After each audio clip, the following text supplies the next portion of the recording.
Awesome. Well, welcome to our webinar here at the beginning of the year. My name is Jon Rutty, and I was talking with Rod the other day, and I just said, hey, you know what? I'm thinking about doing this webinar about how to position yourself for growth here in 2024. I said massive growth because that's what everybody wants every year, massive growth year over year, 30%, 50%, 100%. I don't know what your definition of massive is. All I know is that in order to grow our practices, it really takes the right energy in order to do it. I think many of us would want to just go ahead and hire the right SEO company or the right marketing company and just sit back and watch everything grow and grow. But as you know, as an entrepreneur yourself, it takes a lot of hard work. Okay, so today I want to arm you with some really hard and fast tools. Some of this is going to be some homework that you're going to want to do. But I also want to give you a few things that you can just do right away that you can see some differences in your practice. Okay, real quick, my name is Jon Rutty. I've been a practice consultant for about 15 years now. I've had the privilege of traveling to more than 41 states and seeing, just practices of all shapes and sizes. I think sometimes we get in our head that everybody's situation is just like ours. Maybe we went to dental school. Now we have all these massive loans, or maybe you had a father that helped you to get into practice, or whatever it is, whatever our situation is. A lot of times we think it's just the one way. I'm here to tell you, I've seen just all sorts of ways that people are practicing, anywhere from like 2 to 3 operatories up to 12 to 16 operatories, and I've had just the unique pleasure of helping them get to that next step. So in fact, a few stand out to me. I was just kind of writing down a few of these the other day. I had a practice up in Oregon that when we started, he and his wife had moved to Costa Rica because they wanted to live out their dream of just kind of living on a beach and maybe doing some dentistry on the side. They left their practice in the hands of an associate, which is always a good idea. And unfortunately, it went from maybe $50,000 a month down to $25,000 a month. But over the next 2 years, we grew that to where it was doing $125,000 a month. And that was well over what he had been able to do beforehand. I don't know if you've got a mid-sized practice. Another one comes to mind up in North Dakota. This gentleman, when I walked in, he said, Jon, I have been trying to get my practice, my team, to do $150,000 a month for the past 2 years. They will do 149 all day. 149, but they will never do 150. I don't know what it is. Okay. And so over the course of the next few years, we grew that practice to doing it really only took a couple of months to get up to the 150. But what was unseen at the time is he went up to doing $225,000, $250,000 a month. He was even practicing less, like he was taking more time off, and he didn't have to hire more employees and stuff like that. It was just changing what he was doing to get a better effect there. And then, of course, I've been a part of very large practices. Back when I started, the $6 million practice was like, oh my gosh, can't believe anybody could do $6 million. Well, I've been in several different large practices. One in South Carolina really, just kind of comes to mind.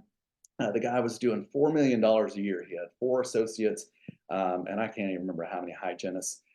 But we did just a few things in the very beginning. He had a good practice. You don't do $4 million a year without having a good practice, right? But we did a few things in the very, very beginning that started to tick the needle up very, very quickly. And we'll talk a little bit about that here in just a minute. But he ended up collecting over $775,000 more that year that we started. And he went and spent it all. I don't know why, but he spent it all. If you want to spend all your money, that's fine. But for a big practice like that to produce an extra $775,000 in a single year and collect that is pretty significant. So I hope to give you guys today a little bit of what it takes to go to the next level. I don't know what kind of podcasts that you're listening to, or what kind of books you read, who you're following in dentistry. Maybe you've got a group that you follow on Facebook or Insta or something like that. But there's just a few things that I've found over the years that you have to have as a dentist, as an entrepreneur, in order to take your business to the next level. Okay. And many people want it to be about the numbers, which the numbers are important. Many people want it to be, about offering the best, like, the services that makes the most money, right? But at the end of the day, if you can't get three things right here, then you're going to have a hard time growing your business. All right. And it's not the things that you may think it is. All right. And what I've found is that many dentists will focus on one of these three areas, maybe two. But the ones that have really decided that they want to go to the next level really have a fine focus on all three of these places, these areas. Okay. And I want to kind of unpack those for you today. And without, any more, I'm going to get started here with my little PowerPoint presentation. I say PowerPoint, it's Keynote. These are my fancy slides here. So we'll just get into it. Okay. All right. So first thing is this. Current reality is an acquired taste. I have a friend that says that all the time. I hate it because I'm just like, stop saying that. Okay. But it really, really is. All right. If you cannot get clear on where you are right now, you cannot go to the next level. You won't ever do it. All right. And most of the time when I walked into an office, the practice owner, the doctor would typically know what he didn't want, or he might know a few things that he did want or she did want. But a lot of times the miss was they actually had no idea where they were. They had no idea how to read their own situation. They had no idea what their providers were producing. They had no idea how many new patients were coming from or coming in, or where they were coming from. And so as you assess your current reality, I want to give you some questions to ask yourself, okay? Because if you don't really know, then you're never going to be satisfied with what happens within the next year.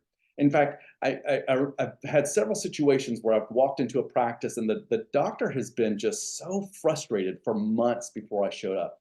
And he or she would say, you know what, I just don't feel like we're going anywhere. I don't think that anything's really going our way. There's nothing that's improving. And I would look at the numbers, and in fact, there were some things that were improving.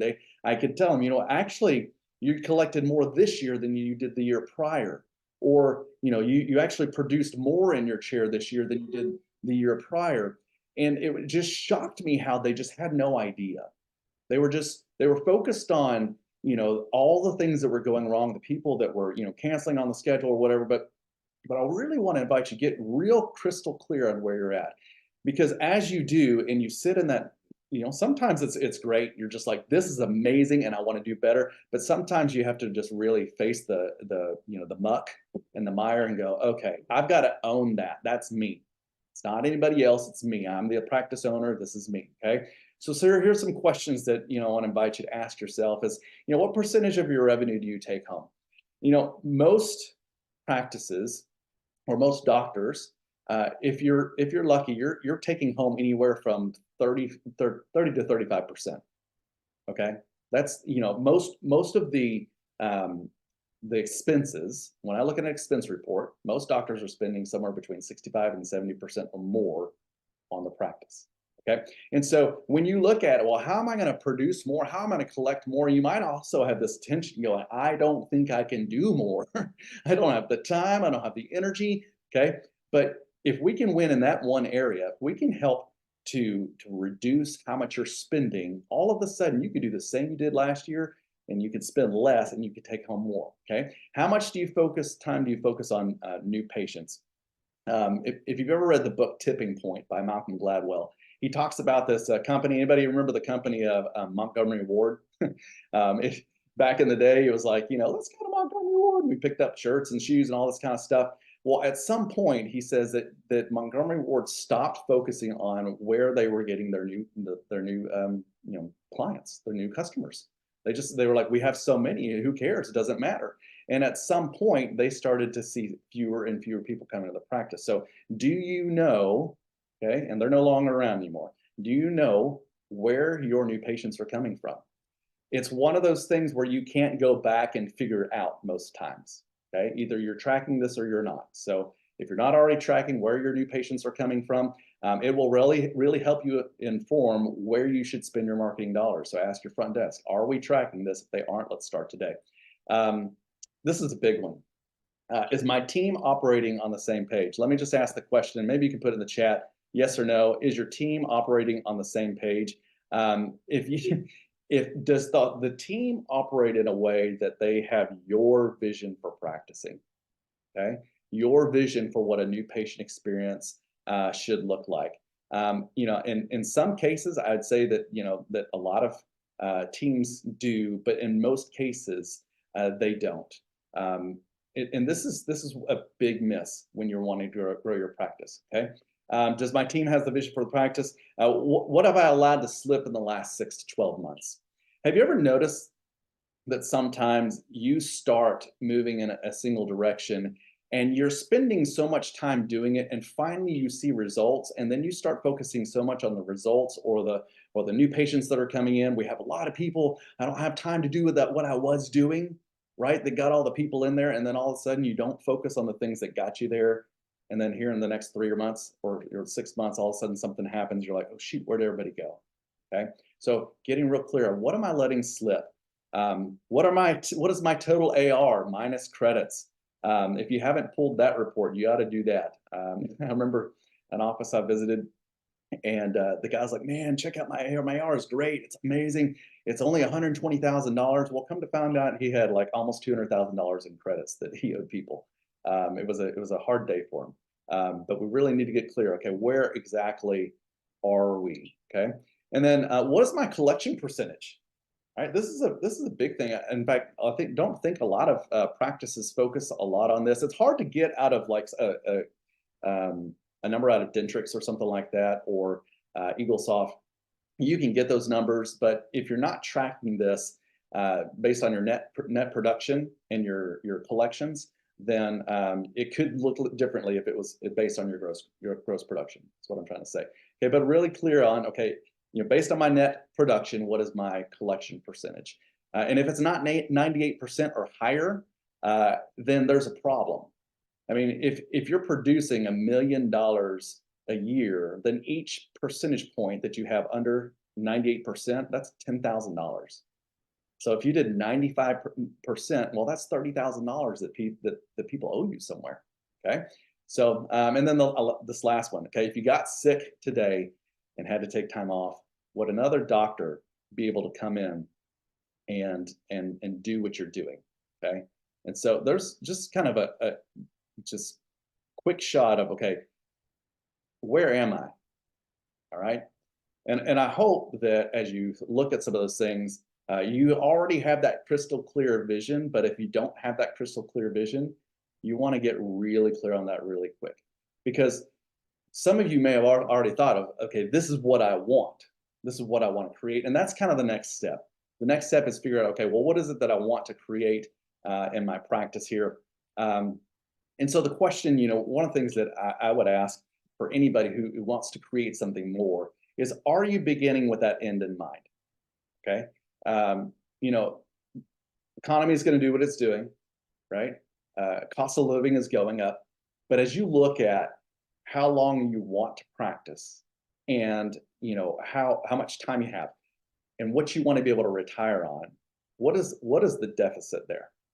What is it that you want to create so that you can actually live the life that you want to enjoy right now and retire well? I think a lot of times I've met a lot of doctors that have thought about that. And maybe you're one of those doctors that's like, I'm just now thinking about that. I wish I would have thought about this a little bit earlier, because the more time that I had, the easier it would have been for me to go and produce this cash of money that I could save up for retirement. Okay, but getting crystal clear on where you want to go is the next step after you find your current reality. Okay, but skipping over the step of the current reality won't really help you if you just get crystal clear on what you want. You have to know where you're coming from. Okay, so I'm gonna start my share again real quick here again. So here you go. Here's I invite you to screenshot this here and just ask yourself some of these questions. All right, how many more years do you want to practice? What income do you need to live right now, the life that you want to live and retire? Okay. And then, what I would also do is, with that collection percentage that you have, or even that percentage of that you're taking home, how long would it take if you didn't do anything else to reduce your expenses, okay, which again takes two things. That either you're increasing your production, okay, and your expenses kind of stay the same, and then all of a sudden, instead of having a 70% overhead, you've got a 60% or 50% overhead, okay, or both, doing that and shrinking your expenses where you can, okay. How long will it take for you to achieve what it is that you want to achieve and have the number in the bank, or in your retirement, that you want to have by the time you retire? Because at the end of the day, it's great that this is a great income producing machine. But at the end of the time that you want to practice, because there will be that time, will you have what you need? Okay. All right. And so I wanted to camp on this for a second, because this is a step that, if you take, can solve a lot of pressures on the outside. Okay. I met a lot of doctors that they actually, one in California stands out, that had a lot of pressure at home, and there's so many, and he's just one of many that had a lot of pressure at home, because the vision he had for the practice was not aligned with the family goals. And I won't say more about that, but if you don't partner with your family at some point, it can come back and bite you. Some of you are working countless hours and you're gone all the time, and you do it because it's your practice, right? You've spent your all of well, not all of it, but a lot of money on your education. You spent a lot of money on buying this practice. You've got all these people that are depending on you at the practice, right? But what are we creating at home, right? And so really partnering with them and say, hey, you know what? You're going to see me work a little bit harder here in 2024, because I want to provide us that next house. I want to provide us that next opportunity to invest. I want to provide us that big trip that we want to go on. And I put team and family here because, and one thing that I didn't put here for the team is, if you're not using a bonus system, then I would highly recommend using a really good bonus system, so that you can assist your team to see what's in it for them along the way. The point is that for the people that are most important to you, you want to sit them down and go, okay, hey, this is what I'm trying to create, and this is what it's going to take. It's going to take me answering my phone on the weekends sometimes when I don't really want to, but if somebody needs something, I'm going to have to go in and see them. It's going to take me, working on Fridays now instead of just Monday through Thursday. It's going to take me coming in a little bit early in the morning. It's going to take me staying home a little late, or stay there a little later, right? But really getting, when we try to create a big business, I think sometimes we have this idea in our head of what it should look like. In fact, I worked for a really just fantastic doctor. You may have heard of him, Dr. Mike Abernathy. And a lot of people that we started to consult with, they wanted to build a practice like what he had. And they would hire me and go, I want to have what he had. But the reality is that it didn't fit them. Okay. It didn't fit their lifestyle. And so everybody's practice, what your family needs and what your desire is for your long-term, your personal goals, it's going to be different from everybody else. And so get real clear, crystal clear, partner with people that matter most, and make sure that you're working together toward that. Okay. All right. So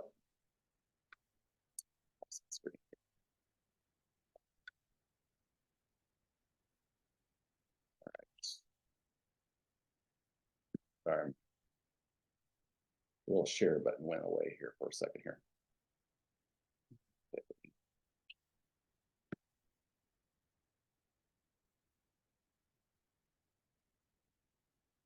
All right.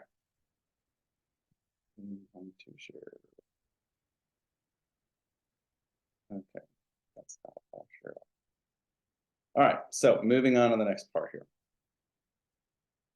Okay. So after you have partnered with your family, after you have, figured out what that clear picture is for you guys, we need to address one more thing. Okay.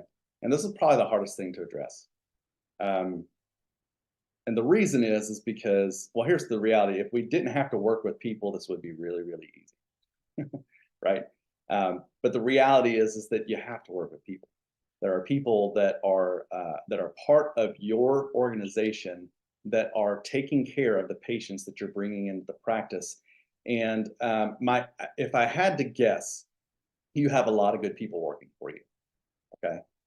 And there's some people that maybe you wouldn't say, yeah, I mean, they're not amazing, but they're some, just insert your own adjective. Okay. But what really stops a lot of people from growing, okay? And I could give you all of the tips to do, all the words to say, and the actions that ought to take place in the operatories. I can get real fine tune on all those things, okay, for you. But if you don't get this right, then it won't matter. Okay. You won't be able to grow beyond where you want to. And you'll see a lot of frustration, and you could already be frustrated. But we have to get culture right. Okay. You have to get the culture right in your practice. I remember a doctor I had in Virginia. He called me up one day and he said, John, I have high blood pressure. And I said, oh, shoot. He's like, but here's the deal. I don't have high blood pressure at home. I have it at the office. I was like, oh, dang. He's like, but I don't understand. I've never had high blood pressure before, but I'm sitting here in my office and all of a sudden I'm like, okay, cool. And he's like, he and I have been talking about somebody else in the office that he had been wanting to fire for a really long time. Okay. And maybe you know this person. It was an employee, a hygienist, okay, at the time, that was really toxic to the environment there. Like, she was just nasty to the other team members. She wasn't a good team player. She never wanted to pitch in or anything like that. Um, but she was the highest producer. Man, she was the highest producer. Like, he would work with the other hygienists, and they just couldn't get it right like she could. Like, they couldn't produce near as high as she could. Okay, and he was telling me about his high blood pressure, and I was just like, "Well, here, you want an idea?" He's like, "Sure." It's like, "Well, put the blood pressure cuff on and have everybody come in one at a time, and when it spikes, just fire that person." Okay, and I said that in jest, but I was just like, "Dude, you have got to protect the environment." This guy was killing himself trying to make the rest of the team happy because of the horrible environment that everybody had to endure because of the one person that produced better than everybody else. Okay. And I just want to tell you this with confidence. Okay. Number one, um, could it be possible that your practice could go down if you let that person go? Maybe. But in most cases, I have seen people let that person go, and there has been such a breath of fresh air coming to the practice. In fact, there have been patients coming to the practice going, oh, I didn't want to say anything, but man, when she was here, she was actually kind of pushy. Like, and the way she talked about you was, oh, I was like, oh my gosh. Okay. So getting culture right really is your first and your best way to make 2024 just explode. Okay. If you're not there yet, it's the number one thing on your list. You have got to do it. Okay. And so I want to just share a couple other things about culture, so that we can kind of round out this thought here. Okay. Because this is just super important. Okay. Your team will never go further than you're willing to take them. I don't know how many doctors that I've talked to that man, they have been just on a hamster wheel for so long, but they want somebody else to do it now. They want somebody else to champion the cause. They've delegated all the numbers to somebody else. They want somebody else to be really excited. Okay. Unfortunately, the onus on bringing your practice to the next level is on you, and they've got to see that you're all in it. If they even sniff the fact that you may not be all in it, it's going to be really hard for them to be in it too. Okay. Second thing on the list here: everything that you allow duplicates. Okay. What does this mean? Okay. This means that the really, really good assistant that you have that just is on top of everything. She can place, or she can do all the temporaries, and she can, do a lot of the try-ins. She can, or maybe it's a he. They take care of all of the ordering, and they take care of all the lab cases and all that kind of stuff. They can answer all the questions. They're a wizard at Dentrix. That person that's coming in 15 minutes late and leaving, a little bit early, or not, or just leaving, the rest of the work for everybody else, that's going to be a problem. If that's going to duplicate. Okay, when people see that you allow that, okay, then they're going to go, oh, okay, well, if she can do it, I can do it. All right. And so we've got to really have a come to Jesus, meeting with these people and say, hey, look, you're the best that I've got, but I've got to see you gain in these areas where I expect everybody to show up on time. I expect everybody to get in there and help. Okay. Not everybody's going to do it like you do it, but they need to see that you're a team player. Okay. People do what you inspect, not what you expect. Right. And so one of the things, like, for example, if you expect people to ask for referrals, then the question that you need to ask your team is, hey, how many referrals did you ask for today? Or if you've got a referral card, like, hey, how many referral cards did you hand out today? You ask the front desk, hey, how many of those referral cards are we having come back? I'd love to know how many people are calling because of, just one of our patients that's referring to us. But start getting curious about the things that you want the most.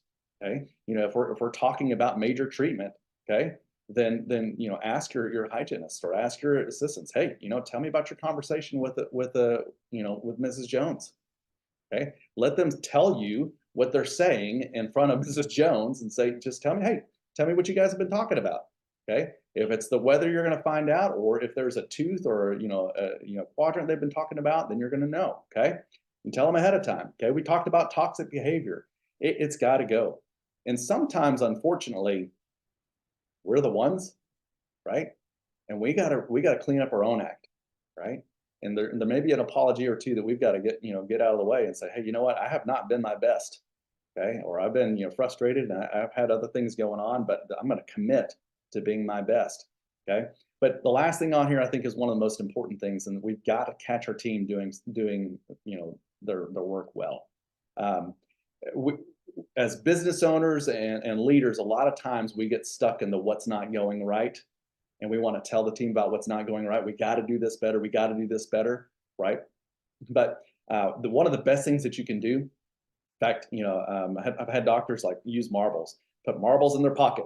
Okay. 7 marbles every day. You're going to catch your team members doing something well 7 times a day. Right. Because it takes that much. When you're taking emotional withdrawals, that's every time you ask them to do something, every time that that there's the issue that they're taking care of, you're taking these withdrawals. If you're not also pouring into them, then it's going to be really hard for them to get excited about the next time. Okay, so always catching them something doing well. Every time you catch someone doing well, put the marble in the other pocket. Okay, so that way each day you know that you did it 7 times. All right.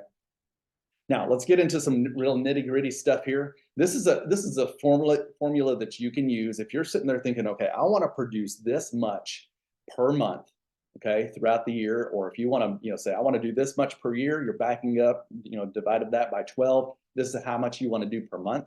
Okay, get it down to how much you're going to do per day. All right. But this is a great formula for you to use in your practice. Okay, so that when you look at your schedule, you can go, okay, today's going to be a great day. You don't have to go in to see what the projections are. You don't have to look at your monthly projections. You can look at the schedule and see, this is exactly how my day, my week, my month is going to go based on what I see right there on the schedule. Okay. But as you can see there, it says 60% of your daily goal needs to be accomplished in major work. Okay. Now for the basis of this conversation, you'll see the asterisk at the bottom there. It's based on about $900, and that's what you would get on a crown from a good insurance. Okay, so major work. All right. So if I'm wanting to produce $100,000 a month, and I used $100,000 just because it's round numbers, and I use 20 days because it keeps it round numbers here. So you might be working 16 days or 12 days or whatever it is. But if you want to do $100,000 a month and you're working 20 days, then 5,000 a day is your goal, right? 60% of that has to come through major work. That means that you're doing like either crowns or the cost of crowns are higher, okay, at least 3 to 4 times a day, okay, because if you divide that 3,000, okay, that's the 5,000 times 60%, so that's 3,000 divided by 900, 3 to 4 major cases a day. Okay, if you do 4 major cases a day, you're probably going to get there. All right, and again, if you work less days, then you're going to work it back that way. All right. But when you can do this, okay, I like to equate, and I don't know why, maybe I'm a little, I'm a little funny, I guess. But I like to equate your dental practice to a good ice cream shop. Okay. A good ice cream shop sells ice cream, right? Okay. If you go into the ice cream shop, you're asking for ice cream in cones, ice cream in cups, whatever, but you're selling ice cream. Okay. Nobody walks into an ice cream shop and says, "Hey, I just want a bag of sprinkles today." Okay. That's kind of how you are. Your ice cream is the major work. If you're doing major work, you're solving major problems for your patients. That is what makes you a good dentist. Okay. If you're just patching things all the time, it's hard to make an income and it's hard to get motivated. Okay. So screenshot that if you like. You can use that later here.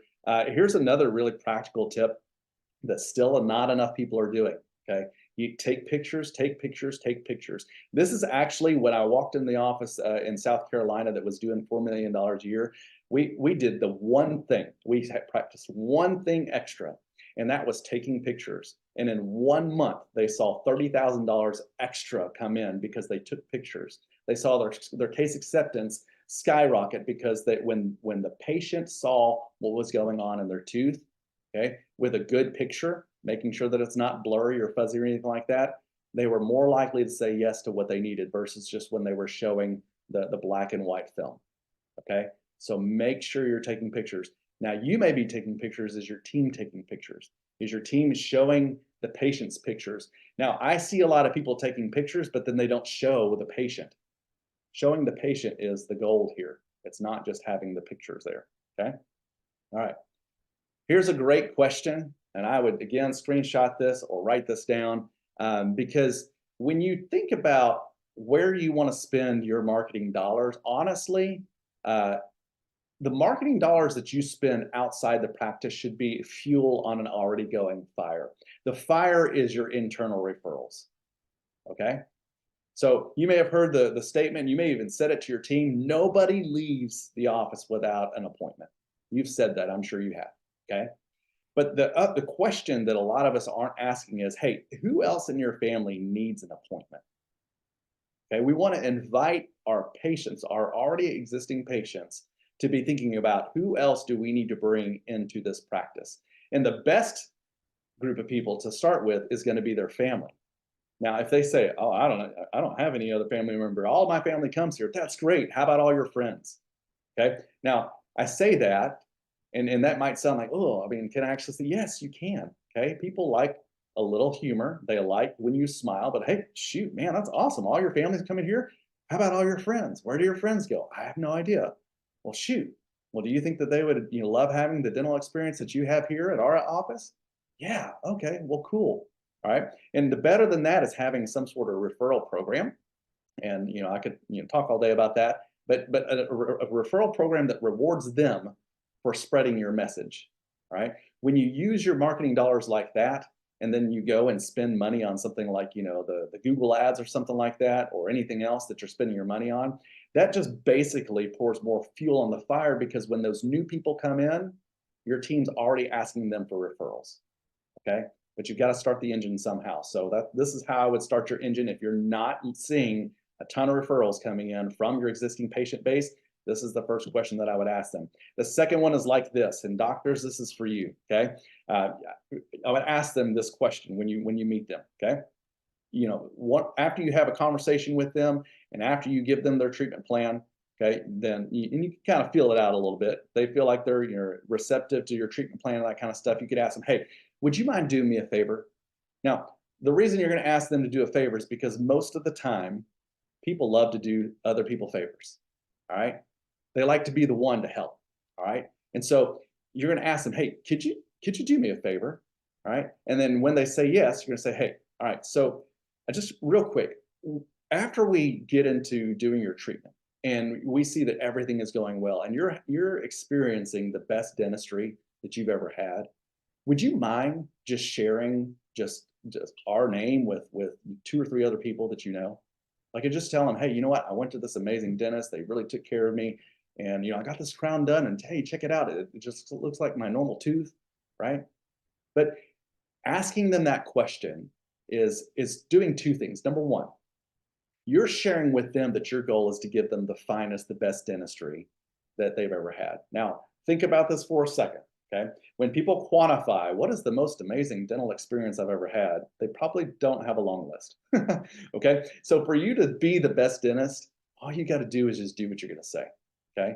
And so that's, so just showing them that your highest goal is to give them the best dentistry is number one. Okay, number two, they're not going to take long before they go, oh yeah, I want to do that. Okay, and after you complete that first treatment, you say, hey, we had a deal, right? Okay, and it can be a little tongue in cheek. Hey, you had a deal. We had a deal, right? Okay, we give you the finest dentistry, and you're going to tell all your friends, right? Okay, but the point is you want to start the engine on your internal referrals if you don't already have that going. Okay. Last thing is this, and I'm going to kick it to Rod here because I want him to be able to share a little bit about what he does with Omni. Some of you are in a position where you are ready to kind of look at that next phase, transition, and say, okay, all right, well, what is my next plan? Okay, I want to sell my practice here in the next 2-3 years, or the next 6 months or something like that. So I'm going to let him chat about that in a second. I want you to screenshot this last slide, because if you don't know which numbers are most important for you to take a look at in your practice growth, here it is, okay? If you will get clear on these areas, then you will have a better idea of where you want to go and what needs the most attention, all right? So as you look at, okay, well, what am I going to get clear on? How am I going to use my practice numbers to make decisions? And how am I going to know where it is that I want, or I'm getting to where I want to go? These are some of the numbers that are going to help you get there. And like I said, with that current reality and where you want to go, okay, as long as you get your culture right, then you can start focusing on these other things, and you can help to grow your practice exponentially here over the coming years. So Rod, I want to invite you to come off. If you don't know, Rod is a published author. He's also the owner of Omni Practice Group, and he just does a lot of great things for dentists, and I know that he's going to give you a lot of great wisdom today. So without spoiling any of it, Rod, why don't you come off here and share with us a little bit about what you have here at the beginning of the year? All right, thanks, John. That was amazing stuff. I think if some of the doctors even take like 10% of what you just went through, they'd have a amazing year. And I think that's why we talked about putting this webinar on, was so that you guys can do great things this year. As John mentioned, I'm the principal of Omni Practice Group. We've been around since 2007, working on practice transitions, and we're all throughout the United States now. John joined us. He's out of Texas, and he has a great consulting background, which makes him a great fit to be a practice transition broker down in Texas. So a couple things to add on to what John was talking about. There's lots of trends going on in kind of the dental world right now. You guys have heard of some issues with hygienists, and not with the hygienists themselves, but what they're getting paid. So staffing seems to be one of the current trends that some of the doctors are battling. And I know that's when some of the doctors even said, yeah, I'm done with trying to find a hygienist. I'm just going to go sell my practice to a DSO and not have to manage staff anymore. Little announced to them that they still will have to manage their practice, even if they do sell to a DSO. They just tell you that they take over the management. But 9 times out of 10 from doctors that we've heard that have sold to DSOs are still playing a management role in their practice. But the hygienists are making anywhere from $50 an hour. I heard somebody paying their hygienist $100 an hour. So it's pretty crazy throughout the United States. So it's just one of those phases you go through as a business owner, that you take the good with the bad, and I'm sure at some point more hygienists will come out. COVID kind of took its toll on staff for a while there, but things will happen, and we jokingly talk about the robot hygienist that's coming out pretty soon. And I'm joking. Some people like, oh, so really, that's coming? No, it's not that I know of, but you never know. So just talk a little about DSOs a little bit. They're prevalent all throughout the United States. More and more of the corporate guys are buying practices, and there's a time and a place for DSOs, and they're not all bad. There are some good DSOs out there, and some not so good DSOs out there, but that's just something to keep an eye on. And as far as being a practice owner and keeping competing against DSOs, I tell people don't be afraid of DSOs, because a lot of patients that I know of don't want to go to a corporate dentist. They want to go to a mom and pop solo owner that they know who their dentist is going to be and who their hygienist is going to be every time they go in for an appointment. So that's something to think about. You think you don't want to compete against the DSOs. That's not the case. There's other stuff going on with in the dental world. I won't get into it too much, because I want to leave some time for questions as well. Which, reminder, if you have any questions, please put that in the chat or the Q&A section in there. But there's other stuff going on as far as artificial intelligence. Is actually I thought, well, how could they use artificial intelligence in dentistry? But I just talked to a company at one of the last conferences I went to, where they're doing some chart notes with artificial intelligence and some other things that are going on. So that's going to help dentistry. It should help improve costs and things like that. As far as the market goes for transitions, for any of you that are interested in potentially selling now or down the road, it's still a great market. We've been busier than heck the last year. I think we sold something like 60 some practices last year, so we're still busy. The banks are still lending. Rates are still hovering. They're still pretty decent. They're hovering around 7.5% right now. You missed out on the 3% rates, but they're still pretty good. Jon talked about begin with the end in mind. So I think a lot of the tools that he suggested and things he suggested will help you get there. But some of the other things to consider, if you're within 3 to 5 years of selling, you should take a look at your equipment, take a look at your practice. Don't make any major purchases if you're relatively close to selling. You don't want to go out and buy a new $180,000, $200,000 CBCT machine and think you're going to pay for itself in the next 3 years. It might take a while. So do kind of a cost benefit analysis, and we can even help with that if you'd like. You might consider getting a valuation done to kind of see where you are now. We can do that for you. Some doctors that have come to us and asked for evaluation 3 or 4 years before they sell, they didn't realize what they can get out of their practice, and they take it to their financial planner and like, oh, well, you can actually go ahead and sell now if you want. The other thing to do is take a look at your numbers. As Jon said, you want to start measuring those things, and valuations of the valuation of your practice is based on cash flow, which is your net income, not the top number. It's not your gross. You can have a $2 million practice and you're only taking home 100,000, or $1 million practice where you're taking home 500,000, and the $1 million practice could even be worth more than the $2 million practice in that point. So take a look at your numbers, and if you need help with that, there's consultants out there, and we could even help you take a look too and do an assessment of your practice. So and another important thing is we always say, keep your foot on the gas.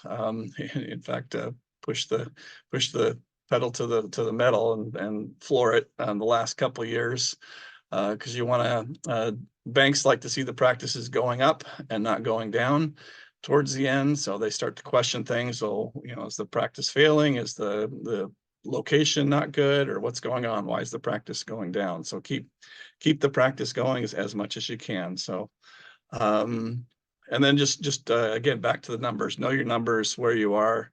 Hopefully you screenshot that piece. We recorded this, so we'll actually send it out again if you'd like to see that. So but really that's all I wanted to go over. I just wanted to add on, and Jon did a great job of going over a lot of stuff and how you can have a great year. And I even took some notes myself and used that in my own business. So thanks, Jon. And if you guys have questions, and look like there is one, so go ahead and awesome. Well, we're going to transition. I'm going to go ahead and stop the recording here. Actually, before I do, I'm going to put this on here so that if you need it, you can have it. But let's see here. you have any questions, you're here in Texas, then feel free, you can reach out to me. This is my contact information if you want to screenshot that. And then if you are out of the state, then you can reach out to Rod Johnston. And Rod, why don't you put your information in the chat there so they can have that for you. Okay. Yep. But we'll stop the recording and I will go over some of these questions here. So feel free, if you haven't already put a question in there, go ahead and do it now.